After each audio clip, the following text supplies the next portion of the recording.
Hello everyone. आज की इस वीडियो में हम डिस्कस करेंगे एचपी टेट नॉन मेडिकल नवंबर 2019 का जो एग्ज़ाम हुआ था उसमें चाइल्ड साइकोलॉजी और डेवलपमेंट पेडागोजी के जो क्वेश्चंस पूछे गए थे। आज की इस वीडियो में हम उन क्वेश्चंस को डिस्कस करेंगे और ये मैं आपको जितने भी आंसर बताऊंगा वो आपको फाइनल आंसर की के अकॉर्डिंग बताऊंगा।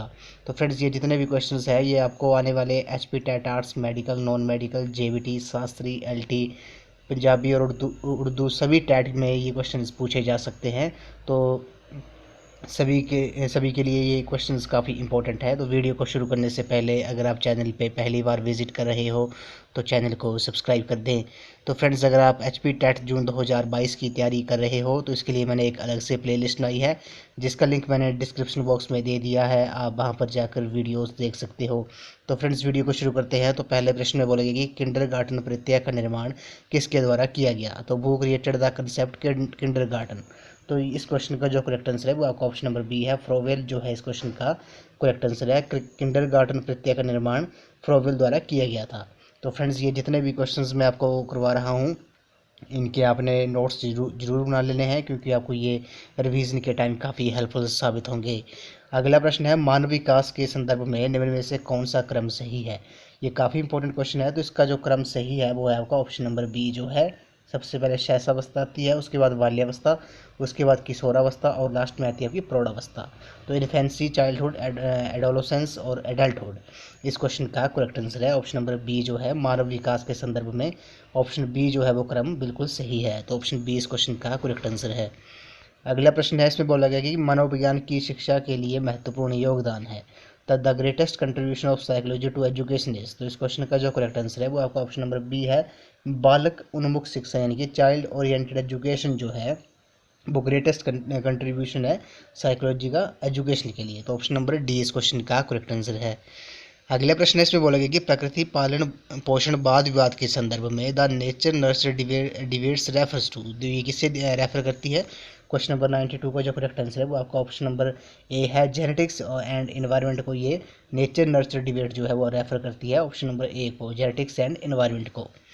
अगला प्रश्न है, इसमें बोला गया कि जब एक शिक्षक ये समझता है कि स्वाभाविक रूप से लड़के गणित में लड़कियों से अच्छे होते हैं, ये दर्शाता है कि अध्यापक क्या है। तो इस क्वेश्चन का जो करेक्ट आंसर है वो आपका ऑप्शन नंबर ए है, लिंग जेंडर पक्षपाती है, जेंडर वाइस्ड है वो टीचर जो है जो ये समझता है कि स्वाभाविक रूप से लड़के जो है वो गणित में लड़कियों से अच्छे होते हैं। ऑप्शन नंबर ए इस क्वेश्चन का करेक्ट आंसर है। अगला प्रश्न है, इसमें बोला गया कि एक बालक को वस्तुओं को देखने में कुछ समस्या होती है, एनसीएफ 2005 के अनुसार उसे प्रवेश देना चाहिए। तो a child having some problem in seeing objects according to NCF 2005 ही शुड बी एडमिटेड इन। तो उससे प्रवेश किस विद्यालय में दिया जाना चाहिए। क्वेश्चन नंबर 96 का जो करेक्ट आंसर है वो है आपका ऑप्शन नंबर सी, समावेशी शिक्षा इंक्लूसिव एजुकेशन में से एडमिशन देना चाहिए। कौन कहता है ये, एनसीएफ 2005। अगला प्रश्न है, इसमें बोला गया कि निम्नलिखित में से किस कारक का अधिगम पर सिर्फ सकारात्मक प्रभाव पड़ता है। Which of the following factor has only the effect positive effect on learning. तो इस क्वेश्चन का जो करेक्ट आंसर है वो है आपका ऑप्शन नंबर सी है, सार्थक साचार्य यानी कि मीनिंगफुल एसोसिएशन जो है वो इस क्वेश्चन का करेक्ट आंसर है। क्वेश्चन नंबर 98 पे चलते हैं। इसमें बोला गया कि निम्नलिखित में से कौन सा अधिगम का क्षेत्र डोमेन नहीं है। Which of the following is a not a domain of learning. तो आध्यात्मिक क्षेत्र जो है वो अधिगम का क्षेत्र नहीं है, डोमेन नहीं है। ऑप्शन नंबर डी इस क्वेश्चन का करेक्ट आंसर है। अगला प्रश्न है, बालकों के डैश लिए समस्या समाधान आवश्यक है। तो problem solving is necessary for dash of children. तो इस क्वेश्चन का जो करेक्ट आंसर है वो आपका ऑप्शन नंबर ए है, सृजनात्मक विकास। Problem solving is necessary for creative development of children. तो ऑप्शन नंबर ए इस क्वेश्चन का करेक्ट आंसर है। अगला प्रश्न है, इसमें बोला गया कि इनमें से कौन सा मनोवैज्ञानिक कारक नहीं है। तो which one is not the psychological factor. तो 100 क्वेश्चन का जो करेक्ट आंसर है वो आपका ऑप्शन नंबर ए है, आयु जो है, एज जो है वो आपका मनोवैज्ञानिक कारक नहीं है। तो ऑप्शन ए इस क्वेश्चन का करेक्ट आंसर है। अगला प्रश्न है, अभिप्रेरणा किस प्रकार का कारक है। What type of factor motivation is. तो अभिप्रेरणा जो है वो किस प्रकार का कारक है। 101 का जो करेक्ट आंसर है वो आपका ऑप्शन नंबर ए है, मनोवैज्ञानिक कारक है, साइकोलॉजिकल फैक्टर है वो मोटिवेशन का। तो ऑप्शन नंबर सी इस क्वेश्चन का करेक्ट आंसर है। अगला प्रश्न है, इसमें बोला गया कि प्रथम मनोविज्ञान प्रयोगशाला की स्थापना लिपचिंग विश्वविद्यालय में किसके द्वारा की गई थी। तो who established the first psychological laboratory in Leipzig university Germany. तो ये विलियम वुड जो थे इन्होंने प्रयोगशाला स्थापित की थी। ऑप्शन नंबर बी इस क्वेश्चन का करेक्ट आंसर है। अगला प्रश्न ऐसे बोल कि सतत एवं व्यापक मूल्यांकन है continues and comprehensive evaluation is. तो ये है आपका 103 का जो करेक्ट आंसर है, ये आपका स्टूडेंट सेंटर्ड है, छात्र केंद्रित है। ऑप्शन नंबर बी इस क्वेश्चन का करेक्ट आंसर है। Continues and comprehensive evaluation is student centred.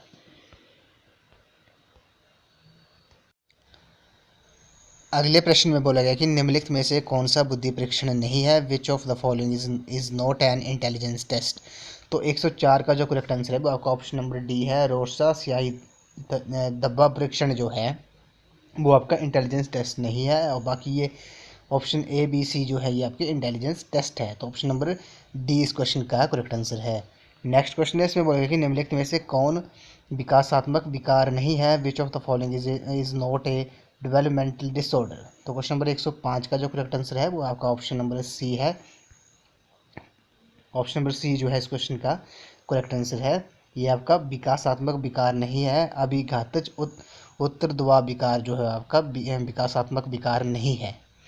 अगले प्रश्न पे चलते हैं। इसमें बोलेगा कि बाल केंद्रित शिक्षा शास्त्र का अर्थ है चाइल्ड सेंटर पेडागोजी मीन्स। तो इसका जो मतलब होता है, अर्थ होता है, वो क्या होता है बाल केंद्रित शिक्षा शास्त्र का। ऑप्शन नंबर 106 का जो करेक्ट आंसर है वो आपका ऑप्शन नंबर ए है। बच्चों के अनुभवों और उनकी आवाज़ को प्रमुखता देना जो है वो आपका बाल केंद्रित शिक्षा शास्त्र का अर्थ होता है। अगला प्रश्न, निम्नलिखित में से कौन से तत्व अधिगम को प्रभावित करते हैं, विच of the following factors effect learning. तो 107 का जो करेक्ट आंसर है वो आपका ऑप्शन नंबर डी है।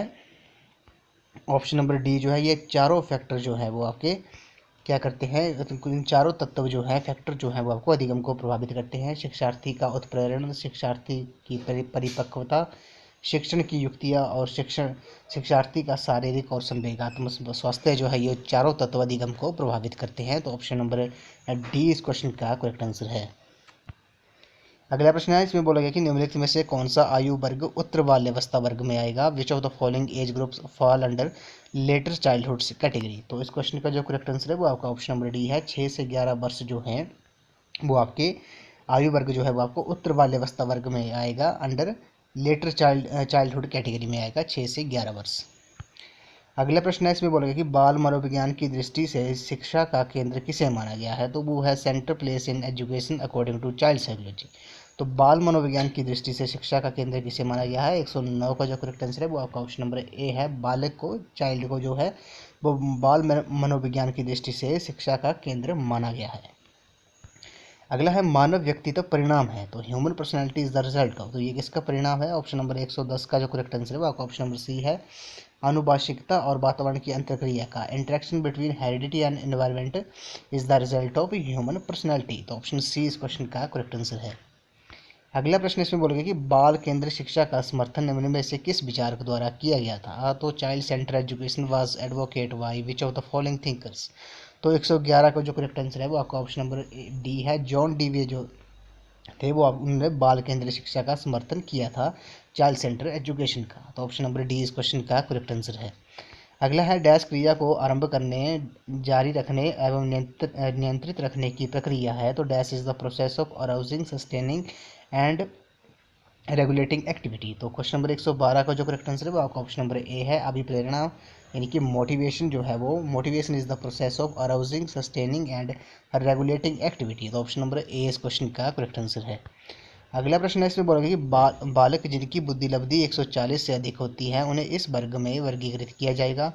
The child whose IQ is above 140 will be categorised in the category. तो क्वेश्चन नंबर 113 का जो करेक्ट आंसर है वो आपका ऑप्शन नंबर बी है। प्रतिभाशाली कैटेगरी में रखा जाएगा, जीनियस कैटेगरी में। अगला है बुद्धि के बहुबुद्धि सिद्धांत के प्रतिपादक कौन है। तो multiple intelligence theory of intelligence was given by. तो मल्टीपल इंटेलिजेंस थ्योरी जो थी वो किसके द्वारा दी गई थी, वो आपकी हॉवार्ड गार्डन द्वारा दी गई थी। ऑप्शन नंबर डी इस क्वेश्चन का करेक्ट आंसर है। अगला है प्रयत्न एवं भूल का सिद्धांत किसके द्वारा प्रतिपादित किया गया था। The principle of trial and error was propounded bye. तो ये दी थी थॉर्नडाइक ने। ऑप्शन नंबर ए इस क्वेश्चन का करेक्ट आंसर है। प्रयत्न एवं भूल का सिद्धांत थॉर्नडाइक द्वारा प्रतिपादित किया गया था। अगला प्रश्न है, व्यक्तित्व के विकास में डैश का महत्वपूर्ण योगदान है। तो dash plays a significant role in the development of personality, तो व्यक्तित्व के विकास में किसका महत्वपूर्ण योगदान है। 116 का जो करेक्ट आंसर है वो आपका ऑप्शन नंबर बी है। वंशानुक्रम और वातावरण की अंतरक्रिया, the interaction of heredity and environment plays a significant role in the development of personality, तो ऑप्शन नंबर बी इस क्वेश्चन का करेक्ट आंसर है। वंशानुक्रम और वातावरण की जो अंतरक्रिया है वो व्यक्तित्व के विकास में महत्वपूर्ण योगदान है उसका। ऑप्शन नंबर बी इस क्वेश्चन का करेक्ट आंसर है। अगला है विकास का सिर पदाभिमुख दिशा सिद्धांत व्याख्या करता है कि विकास इस प्रकार आगे बढ़ता है, तो इस क्वेश्चन का जो करेक्ट आंसर है वो आपका ऑप्शन नंबर बी है। सिर से पैर की ओर विकास बढ़ता है। विकास का जो सिर पदाभिमुख दिशा सिद्धांत व्याख्या करता है कि विकास सिर से पैर की ओर बढ़ता है। अगला है डिसलेक्सिया किससे संबंधित है, तो डिसलेक्सिया इज एसोसिएट विद, तो डिसलेक्सिया का संबंध किससे है। क्वेश्चन नंबर 118 को जो करेक्ट आंसर है वो आपका ऑप्शन नंबर सी है, पठन विकार यानी कि रीडिंग डिसऑर्डर से है। Dyslexia is associated with reading disorder, option number C इस क्वेश्चन का करेक्ट आंसर है। अगला है शारीरिक रूप से अक्षम बच्चों को सामान्यता होता है, तो orthopaedically impaired children are likely to have, तो शारीरिक रूप से जो अक्षम बच्चे होते हैं उन्हें सामान्यतः क्या होता है। 119 का जो करेक्ट आंसर है वो आपका ऑप्शन नंबर सी है, डिस्ग्राफिया होता है। ऑप्शन सी इस क्वेश्चन का करेक्ट आंसर है। इस वीडियो को लास्ट क्वेश्चन है, जीवों में गुणों के विकास के लिए कौन जिम्मेदार है, तो who are responsible for the development of traits in organisms, तो क्वेश्चन नंबर 120 का जो करेक्ट आंसर है वो आपका ऑप्शन नंबर सी है, जीव है। जीवों में गुणों के विकास के लिए जीव ही जिम्मेदार होते हैं। Genes are responsible for the development of traits in organism, तो ऑप्शन नंबर सी इस क्वेश्चन का करेक्ट आंसर है। तो फ्रेंड्स आज की वीडियो में बस इतना ही। आज हमने एचपी टेट नॉन मेडिकल नवंबर 2019 का जो एग्ज़ाम हुआ था उसके हमने चाइल्ड साइकोलॉजी के क्वेश्चन डिस्कस किए, जो फाइनल आंसर की के अकॉर्डिंग मैंने आपको इनके आंसर बताए हैं।